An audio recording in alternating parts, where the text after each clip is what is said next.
But before I could reach this point of boldness, of courage, and of strength,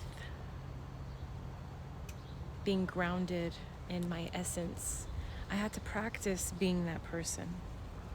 And to practice being that person looked like taking advantage of all of the moments where I could speak my truth.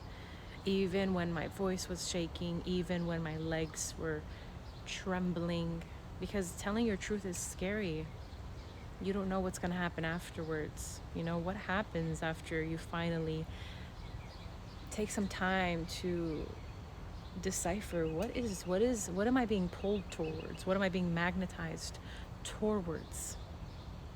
You know, you are at this point now where you're aware that the identity that you've been holding on to, the identity that shrinks themselves to be chosen, the identity of the person that, you know, dilutes their messaging, dilutes their message just to be understood rather than speaking directly from the soul and trusting that the people that are meant to see them will see them and will hear them.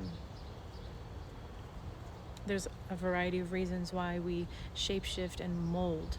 And oftentimes it's because as humans, we want to belong. We want to belong to a community. We want to belong to our family, to our kin.